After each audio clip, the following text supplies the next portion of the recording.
Evening, everybody. I'm Andrea Miller. I'm the founding board member and the executive director of Center for Common Ground. Welcome, welcome, welcome, and thank you all so very much for joining. Tonight is one of my favorite topics. I'm going to be talking about the Commonwealth of Virginia, which is a place I have called home since 2006. Next slide. Now, for those of you who may not be familiar with for Common Ground, we have a number of projects. People who postcard with us know all about the Reclaim Our Vote campaign that goes back to 2017. One of our original postcards said, "Vote Your Power." One of our board members, Katie Hornung, runs Vote Equality.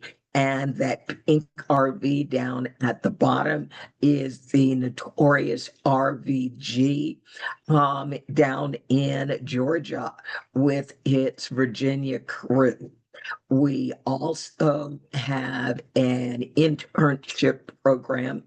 They did a special program in New York, and I attended the New York graduation on Zoom.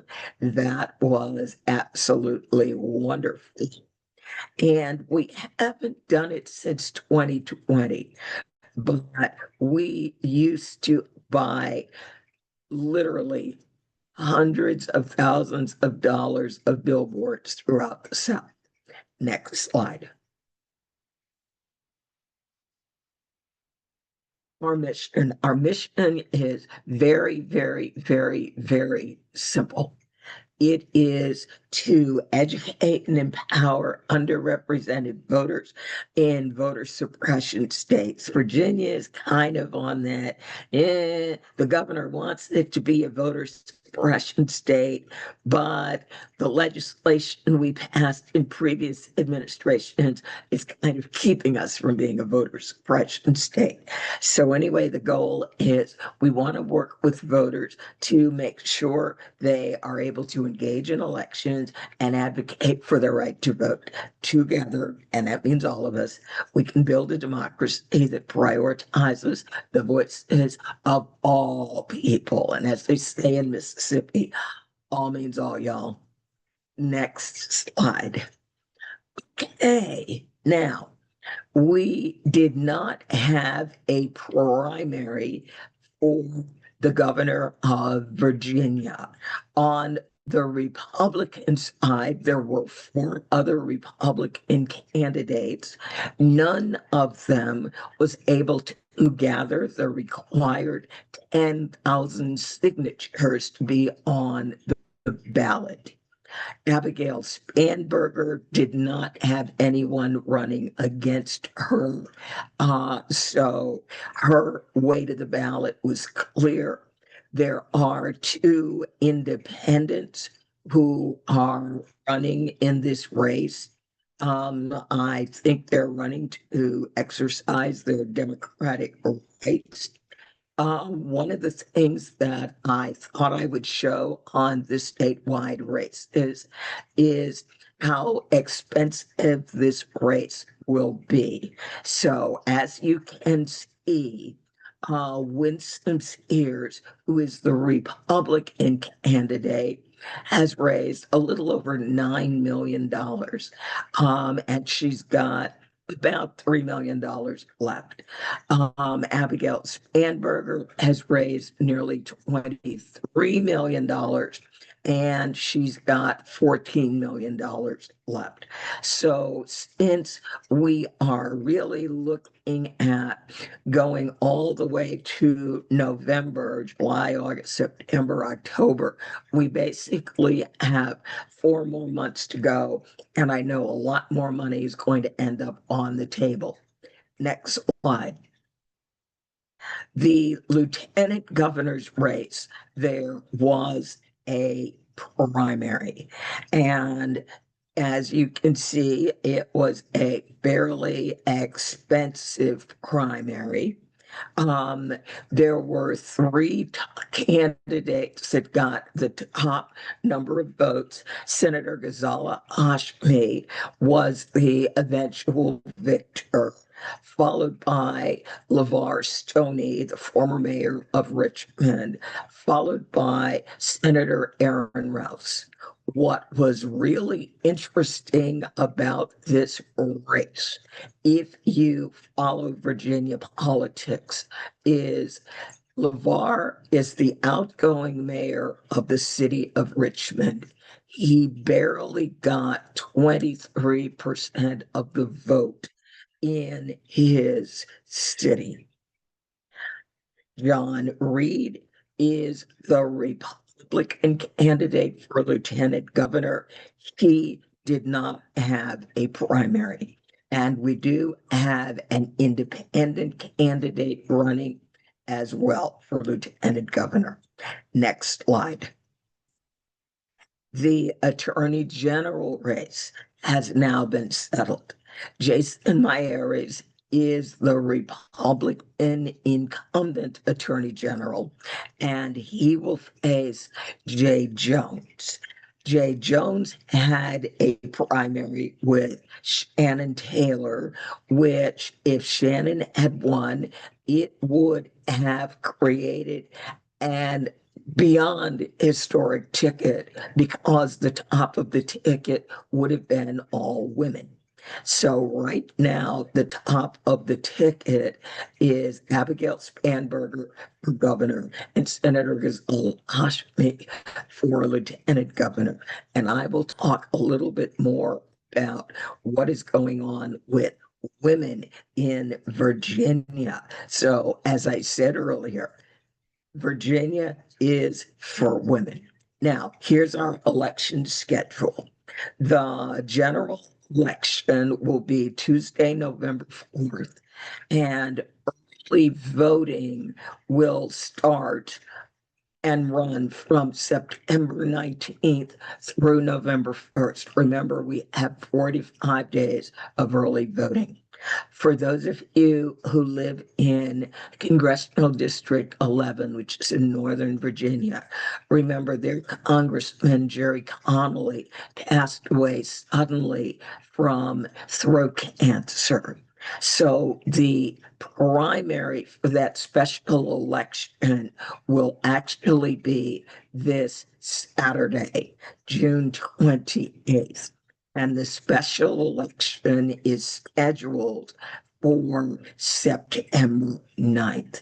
Again, remember, yes, it will be September 9th. They had to wait until the original set of primaries ended, and then they had to have the election before the early voting started for the general. Yes. All right. Next slide. Now, what are we looking at? What's the whole ballot? This is also historically fascinating. Now, on November 4th in Virginia, we will be electing three statewide officers: the governor, the lieutenant governor, and the attorney general. We will also be electing the entire Virginia State House, which has 100 seats. There are no Virginia State Senate races on November 4th. Now, this is also historic. In the 100 districts, there are 100 Democrats running. 51 of those Democrats are incumbents, 49 are challengers. So that's giving us a Democrat for all 100 seats. Now, interestingly enough, in this election, there are only Republicans running in 77 districts. There are 41 incumbents. There were 49 Republicans in the Virginia House. A number of them decided not to seek reelection. So that means they have 36 challengers. So again, this race is going to be making history in more ways than one. Next slide. Early ballots, early voting. We made history with the return of early voting ballots. Now there are going to be two slides because when you vote in a primary, there is a Democratic ballot and there is also a Republican ballot.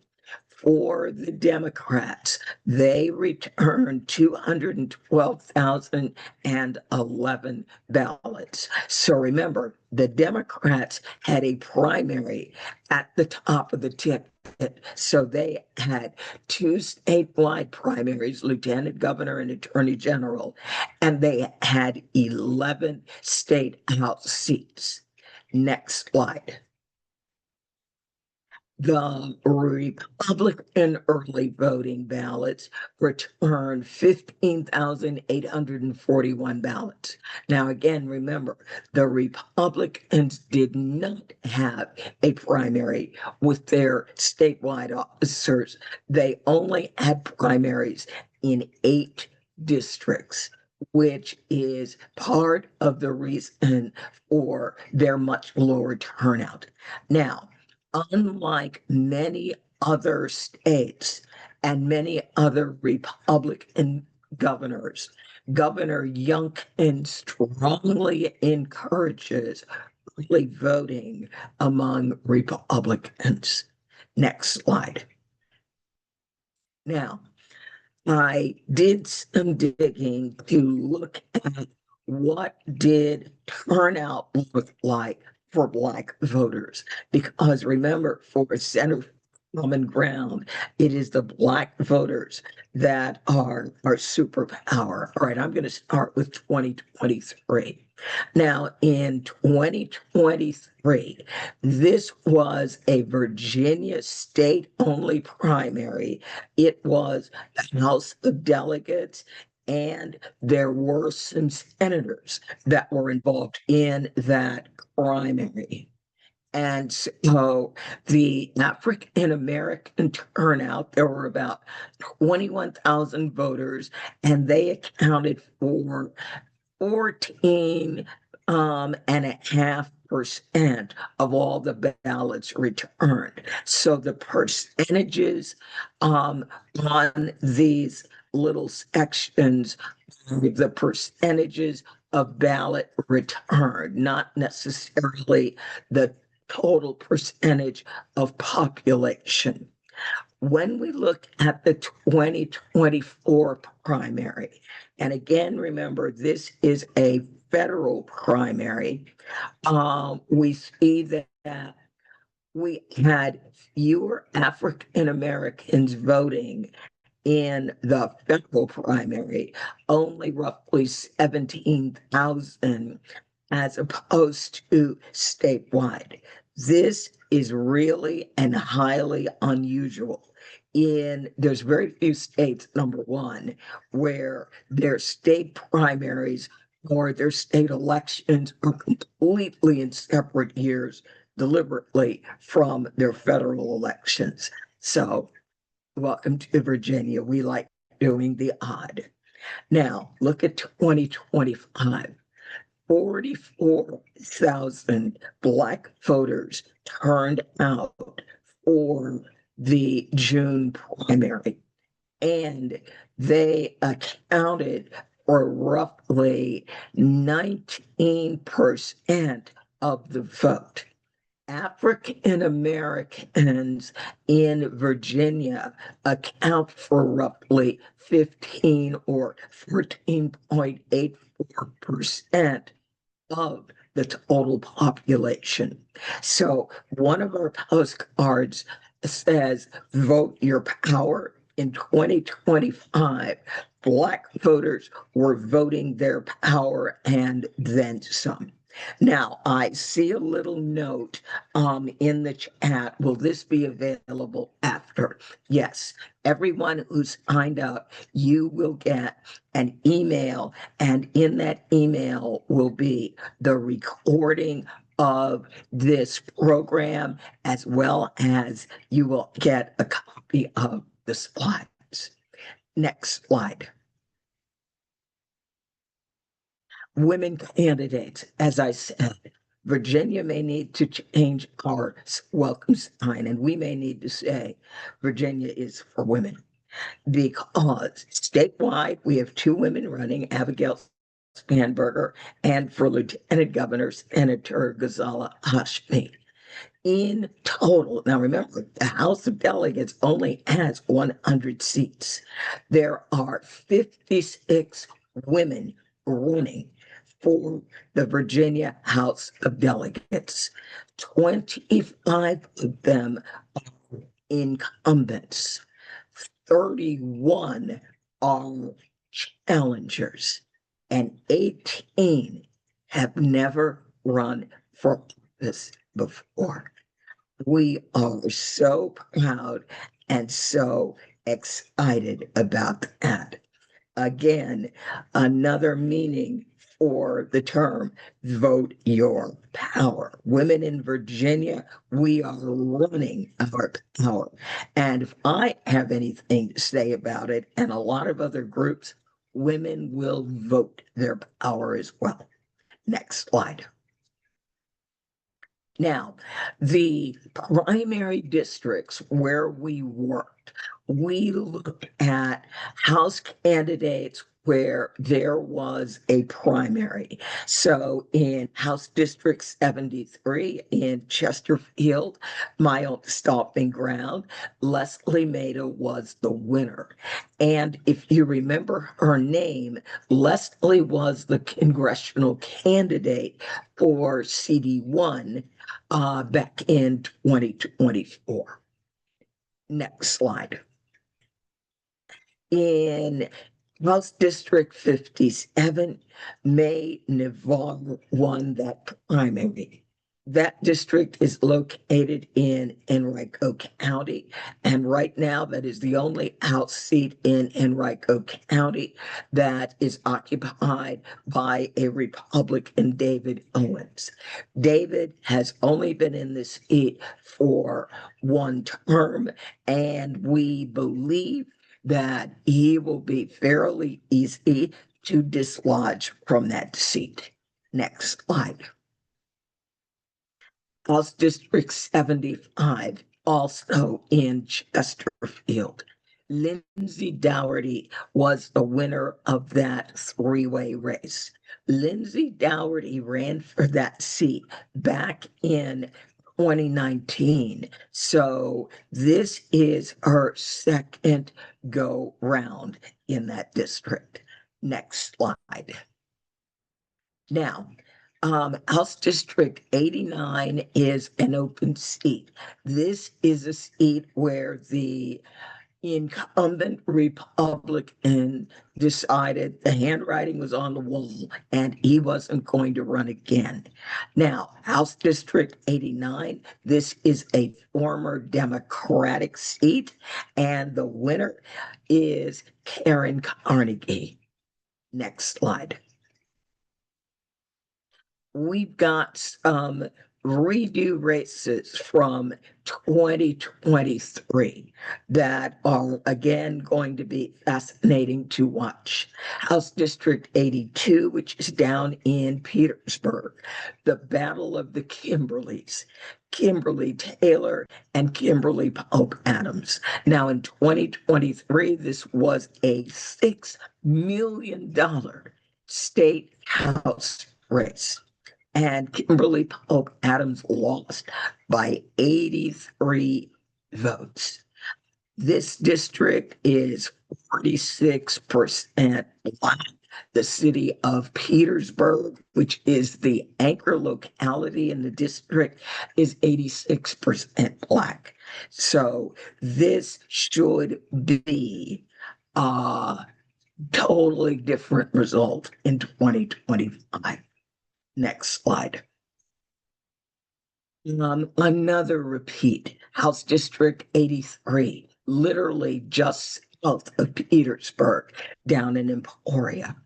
Now, in 2021, this was a Democratic seat until the gubernatorial election where we lost 5 seats. This was one of the seats that we lost. The woman running on the Democratic ticket is Mary Person. She is the former mayor of Emporia, which has the largest number of voters in that district. And 38% of House District 83, those are Black voters. Next slide. House District 41 is a repeat from 2023. Lily Franklin is Delegate Sam Razul's former legislative director. And Lily decided she was going to run for office. Her district is very rural, but Lily was born there. And so in 2023, she lost by 183 votes. This district, it's the same people, but they are now in a very different circumstance.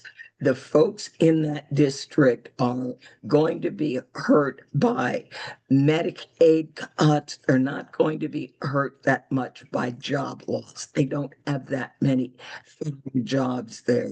But Medicaid cuts, environmental issues, those are all going to be a factor in this district, which should make it more favorable for Lily, who is a phenomenal candidate.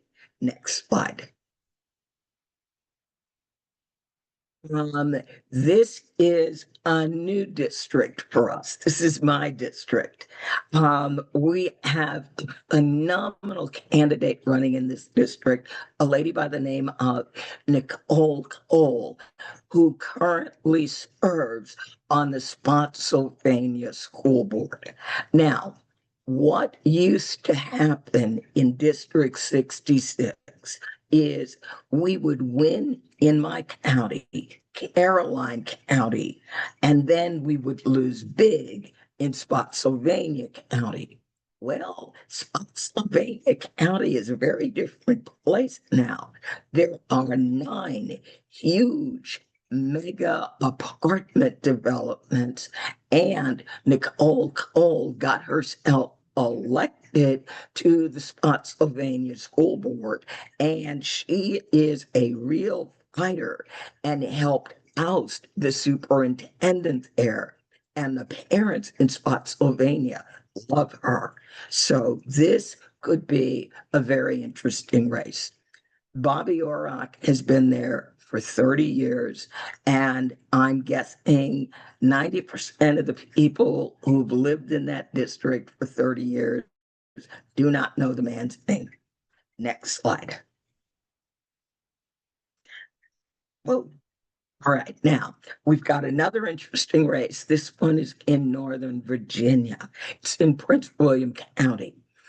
Delegate Elizabeth Guzman decided in 2023 that she was going to run for Virginia Senate. She ran a great campaign, but she lost by 50 votes. So the former candidate who ran in that district did a very, very good job. He didn't have a lot of money. He was a first-time candidate, and he got 47.58% of the vote. Since this is mostly Elizabeth Guzman's old seat, and she is a fighter, this seat looks very, very good for Elizabeth Guzman. Next slide. And that is it for candidates and districts. Let's see. Oh, there was a question. The women of the House of Delegates, are all of them Democrats or are some GOP? The numbers that I gave you, I realized were the numbers of the Democratic women because I literally just went down one column. If we added in the Republican women, we would add eight more women. So, I mean, again, wow, Virginia is for women. So thank you, Nancy. Yes, I had missed the other column, and I believe we even have two or three women who are running as independents because I know Trudy Berry down in Mecklenburg is running, but she's running as an independent. So excellent question. All right, let me take a look. Yeah, people are loving the data. All right, I'm not seeing a lot of questions in the chat. Do people have any questions for me? Basically, I love this stuff. So no, no hands going once. Andrea, Oh, and I'm sorry. And let me see if I can. And if you're able to put your Jan. chat questions in the chat, that would be a little bit easier. I couldn't. My Oh, computer wasn't working right. oh, great. Looks like you can unmute though. So go Yeah, ahead. you're unmuted, Ann. Go ahead. Ann and then Steve. What about Stacy Carroll? What about her? She's in the district right near Nicole Cole. You're not doing anything for her? Good Lord, we're doing a lot for Stacey Annie Cole. We adore Stacey. That was not originally a target district. That is now a target district because she's on the other side of Reverend Josh Cole. So yes, Stacey Annie Carroll is on our radar. She was endorsed by the National Women's Political Caucus. So what happens with us is normally Center for Common Ground, because there is this C4 that supports women candidates, will come in and they will do the women. Stacey's race was not one of the races we were originally watching. So I probably should have added that to my list. So thank you, Anne. Yes, we are definitely going to be working on that race. All right. Steve Anders. Andrea, great information as always. I have two questions. The 934 black voter, 934,000 black voters, is that all the black voters or is that a subset? That's all the black voters in Virginia. That's what I And thought. these are Okay, the registered black voters. Remember, since we don't specifically do voter registration, we do voter mobilization and get out the vote. These are the registered black voters. So there are more black voters than this in Virginia, but they are not registered. So I believe someone told me there might be as many as 60,000 unregistered black voters. okay, thanks. And then my second question is that was really interesting with all the candidates and the districts you went through because it is very, it's an interesting story all around. Um, is Center for Common Ground targeting a subset of the districts, or you're really for the postcarding and to try to hit everybody?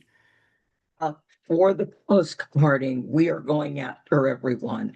And the reason is the Republican ticket is a very woke ticket. Their candidate for governor is, when you look at her TV commercials, this very nice looking, could be a church lady, black woman who, in her TV ads, never said she's a Republican. And what we are hearing from activists around the state is people are asking them, how come we're not supporting the nice black lady? And it's like, ooh, okay, we are going to kind of have to let voters pay attention and learn that, well, you mean the nice black lady with the AR-15, that one, and the one scrawling notes on the bottom of and it's, I am morally opposed to this bill, that one. So, yes, we will have to make sure our voters are aware. So we will be doing a lot of canvassing this year as well. Okay, great, thank you. And I hope to see you tomorrow night in McLean. You will, you will, you will. All right, Norma and then Stephen. There you go, Norma. Oh, okay. Yeah, I just wanted to ask a question about Black voter participation. You showed the percentage of Black voters overall that had voted in the primary. Do you break those out by those districts? Because I was wondering about the percentage of Black voter participation in districts where the makeup of the district is like 40% Black or whatever. Uh, do you know what the participation in terms of percentage of Black voter participation are in those various districts? I can easily look that up. I normally look at it overall, but Yeah. yes, in all the districts that I said we were targeting, I can look at that. We have a number of districts that are very Black districts, but those districts tend to not be competitive, meaning the Democrats in those districts, there is no Republican running against them. Remember, I said we've got 100 districts and Republicans are only competing in 77 of those districts. And several of those districts are majority Black districts. Okay. And then one other question about your Democratic nominee for governor. I'm here in the state of New Jersey, and I wasn't really very pleased with our outcome, although she's, the person of the hour. But there's a real concern about Democrats fighting, showing their fight for particularly working class people and poor people. And I'm wondering if Spanberger, would you kind of classify her as a fighter in the sense of really being able to articulate a fight in this kind of political environment, or is Yes. she sort of a mainstream kind of institutional sort of Democrat? Now, Virginia and New Jersey, two very different places. I understand, but they're both kind of look very So centrist the to way me. that Abigail runs and the way Hmm. that Abigail is are not necessarily the same. Yeah. Okay. Okay. I have known I- Abigail since she was Abby. We can also only, we're C3 arm, we can only say so much about her, Yeah, but I understand. Yeah. Yeah, I wondered if you guys were. Yeah, so I pull back that question. Okay. Okay. Thank you. It was a good question. Abigail is a fighter. And regardless of what people may be saying, that she is grew up as country club girl. She is not. Her parents were very working class people, and Abigail grew up working class and went to public school all her life. Thank you. Yeah. All right. People are looking at the script. All yeah, we right. got Steven, and then we can talk Yes. postcarding. All right. Black Voters Matter really does not do a lot of work in Virginia in terms of registering voters. We actually, Dr. Val Adams is on this call. She is very, very active in registering voters. Frank Mosley, our Democracy Center manager, is very, very active registering voters, working directly with Richmond Public Schools. So, yes. Oh, and I'm seeing some really great questions here. All right. There was a talk about Jay Jones's victory in the Democratic primary for Attorney General. What role do I think that Shannon Taylor receiving nearly $1 million from Bad Boy Dominion Energy play in Jay's victory? In Virginia, Dominion Energy is considered the most evil corporations. They are the Snively whiplash of corporations. People just laugh at them. They are so evil. Um, the two Democratic candidates running for Attorney General, Jay Jones and Shannon Taylor, in some ways pretty evenly matched. Shannon Taylor had more prosecutorial. She was the Henrico County Commonwealth attorney. She had more practical experience than Jay Jones. For whatever reason, she thought it would be okay to take $800,000 from Dominion Energy, knowing that a big part of her job was to regulate the Virginia utility companies. I have no idea what crossed her mind other than she looked at the amount of money that Jay Jones had raised and she thought, oh my goodness, he's getting way ahead of me and I have to catch up. And again, it was incredibly unfortunate. We had a similar situation in 2021 when the Democratic Lieutenant Governor candidate, Paula Kayala, took $250,000 from Dominion Energy, and that basically cost her a race. So there are many people in Virginia where if they find out you are on the side of Dominion, that is it. They will have nothing to do with you. Jay's campaign was helped a lot by Clean Virginia. That is our biggest clean money organization in Virginia.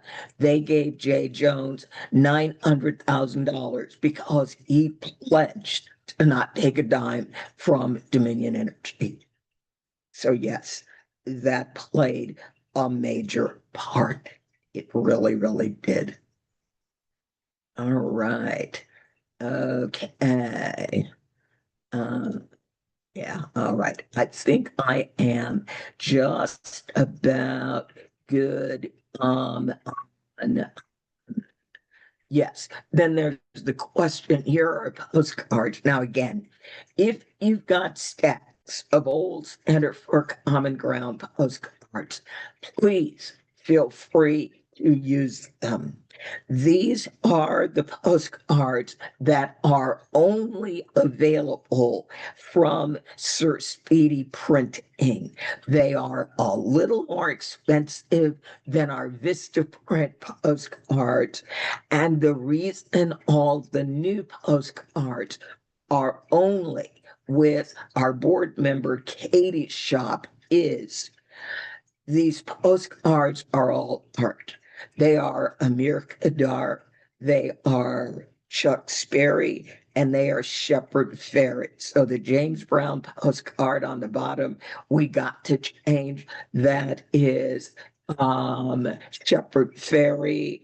The Equal Rights Flower of Democracy, that is Chuck Sperry, and then the new Vote Your Power with its sister Vote Your Future. Those are Amir Kadar. So those postcards are only available through our board member because she holds the limited use copyright and she has the right to reproduce them. So we are sending postcards to all the Black voters in Virginia. The addresses will be available on July 25th. And the script is phenomenally short. November 4, choose strong Virginia leadership, protect healthcare, housing, food, education, and our Black history. Vote. So we give people two verbs: choose, vote. And then we're reminding people, oh, actually, three verbs. It's choose, protect, vote.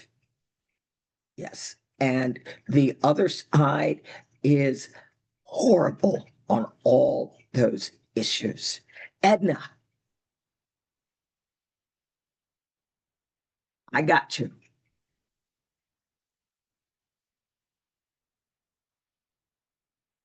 There we go. Yeah, you can unmute now, Edna. Okay. As I was saying, it's so good to see you. So good to be with you all this evening. Hey, Edna. Yeah. Yes, I noticed, well, that 60,000 unregistered Black voters is kind of concerning to me. And I'm in the process of setting up a voter registration drive at my church sometime in the near future. But I also noticed, but from working the polls, that there were people coming in asking, do we have to vote for everybody on the ballot? And it was a few people, and it was kind of concerning. Of course, I couldn't say anything, we had to tell them no. And a lot of them stopped at the top of the ticket or whoever they came in to vote for. What can be done to make sure that people know and how important that down ballot voting is? How can we get the word out more efficiently? That is really, really, really a tough one. The candidates are spending literally millions on TV ads. We can look at doing what we can on social media. As I mentioned, we had a cadre of interns in New York, and their final assignment was to make a video commercial for social media. So this could be one of the things that we do. Remember, we no longer teach civics, and a lot of people have formed the belief that, oh, I'm always going to go and vote for president, but I'm not going to vote in the other elections. One of the things that one of our Democracy Center leaders used to say that I absolutely loved is, the smaller the election, the closer the results to your front door. So it is not your U.S. senator who is in charge of trash pickup. It's your city council members. So I agree, Edna. We really need to work on coming up with ways of getting that information out.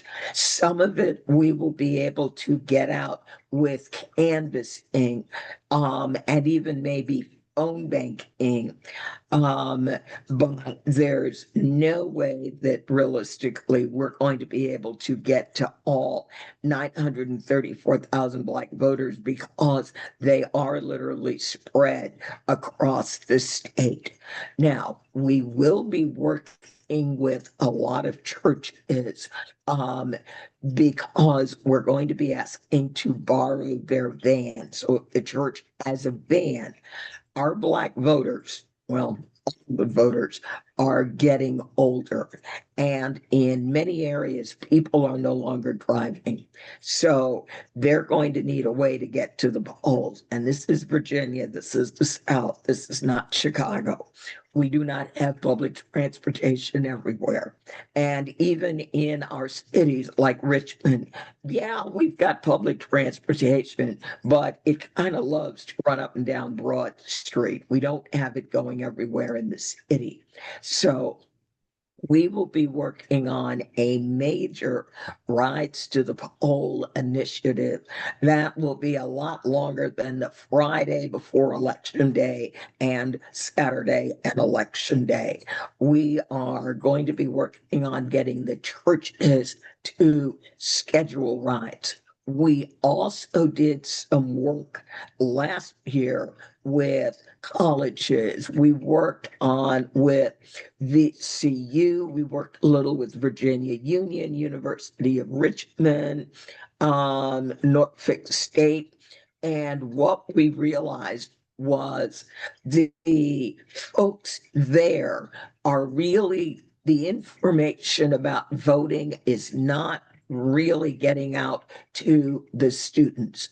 For a lot of our freshmen who have just come into Virginia, if they want to vote in the Virginia election, in order to register to vote, you've got to know your social security number. And a lot of these freshmen do not know their social security number. My mom has my social security card. Well, welcome to Virginia.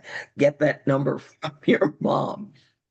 And the other thing is, I know VCU sent a ton of students to the city hall polling location on election day, and they literally just overwhelmed them. And they finally said, we cannot register this many voters on election day. So since we've got 45 days, if you are working with institutions of higher learning, it is going to be critical that we get them to understand we need to start moving those students into voting in September and October. Because again, remember, in Virginia, you can register and early vote same day. They don't have to register, vote first and vote later. From September 19th on, they can register and vote, get it all done in one shot. Yes, thank So- you for that. And I know my pastor did mention he's, interested in getting the young people and the college students, So we're working on that. But thank you so much. And it's so good to see Thank you. you, Edna. Thank you, thank you. All right, next slide. We're almost done. All right, we're also going to invite you to phone bank with us. We, this year again, will be running 2 sets of phone banks. The Center for Common Ground phone banks will be on Tuesday and Thursday. Now, there is training at our phone bank. So they start at 6 p.m. We teach you how to use the phone bank. And after we do that, we will be with you when you are making your calls. That will all work really, really well. That is great. And let's see, next slide. We have a power dialer. And so on Wednesdays, we will be making calls for our endorsed candidates. And we'll be partnering with the Bay Area Coalition, potentially Swing Blue Alliance, other organizations that are more partisan, so the C4 works with them. The dialer is a very nice dialer. It's a friendly dialer. It looks exactly like our PDI system, so it's very friendly. It's not mean at all. You won't get that feeling you're on a runaway horse. What it does is when you tell it to start dialing, it dials. When it gets a live person or an answering machine, you leave a message. And then you indicate, did you leave a message? Did you speak to a voter? And it does not attempt to dial again until you push the button and tell it, okay, go find me somebody else. So there will be that training every Wednesday. And then as we get closer to the election, there will probably be Saturday as well. So please join us on the phone. We've been using the same system for years. We have a lot of very good numbers. And when you're using that power dialer, you are only going to get connected with good numbers. It's not going to stop at disconnected numbers at all. So this will be really good. So yes, the League of Women Voters is actively registering voters. Yes, our democracy centers are year round, so they are always there.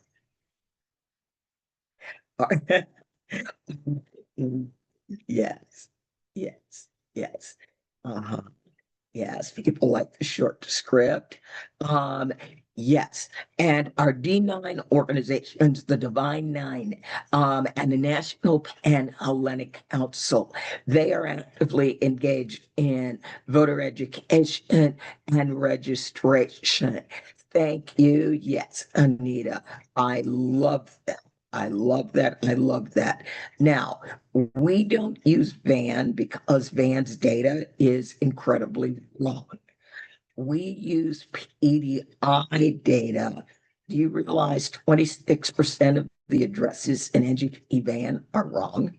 So we use PDI where 2% of the addresses. All right, yes, we really want to thank all of our postcarders. And yes, we worked very, very, very, very hard to make that script very short. On the postcards, we do not do the offices. People wanted short, short, short. We will do the offices on the phones. And if we are able to get the money, we will do the offices on text. Vote down the ballot, public service announcement be aired on the radio. It could, but there's very few stations here that do public service announcements anymore. But yes, if we can find somebody that would do them, most certainly we could. All right, okay, yes, yes, yes. We don't use vote 411. They periodically have seriously wrong information about the Commonwealth of Virginia, and the Secretary of State does not have any coherent information on the early voting locations. So we produce every year the early voting list, and it is at vavoter.net/EV list. So Josie and August, they go to all 133 counties and they make sure we have the address and the phone number and the dates and times that every one of those early voting offices is open.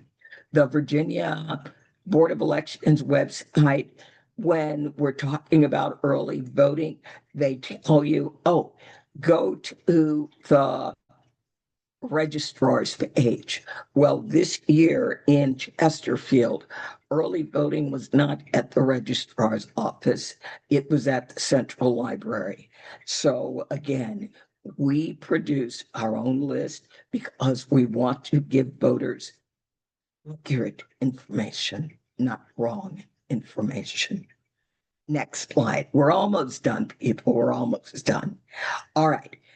There is an incredibly long procession of our endorsed candidates. So Josie, just swing us through those slides. We've got 8 on the slides. So you can go 8, 16, 24, 32, and 33. I want to invite everybody to show up for the Women's Summit. It starts tomorrow. nova.org/Women's Summit 2025. You can see the schedule, what we're doing. The Democratic statewide candidates will be showing up along with Senator Tim Kaine on a bus around 6:30. They will be on the main stage joining us. And next slide. We also want to invite you to a very special fundraiser that we will be doing on July 2nd. And now, see that picture of me? I was the Democratic nominee for Congress in 2008. So I was on the ballot with President Barack Obama. And the first organization that endorsed me, the man who took me to Capitol Hill and introduced me to members of Congress and taught me to lobby, Tim Carpenter. They are launching the Tim Carpenter Institute. So we are doing a joint fundraiser with Center for Common Ground and the Tim Carpenter Institute. So that old picture of me is probably going to go away in a day or two, and I will replace it more with like the states where we're going to be working. The Carpenter Institute, they will have democracy defenders, is what they're calling their folks that work on voting rights. They will also give us access and the ability to expand our work into the Midwest, where they are very strong in Ohio and Pennsylvania and Michigan. Attorney General Keith Ellison will be joining us. Nina Turner, the former executive director of Our Revolution. I can't remember all the folks. Oh, Mimi Kennedy, of course, will be joining us. I've got to talk to, you're going to love this, EC. I got to call Governor Don Spiegelman back and see if Don wants to join us. And then we're going to have a number of our Democracy Center leaders. So we're going to kind of look a little in the past, and then we're going to look at the future, and we're going to move forward. So thank you, thank you, thank you. Rochelle, I'm going to give you my email address. So Rochelle, just send me an email and let me know that you want Newport news information, and I will send you everything that you never wanted to know. All right, everybody, thank you so very, very much for joining me. I had a marvelous time with you. Take care, everybody. Have a great rest of your weekend or rest of your week. And as I said, if you're in Virginia, I hope to see you at the Women's Summit. Take care. Bye-bye.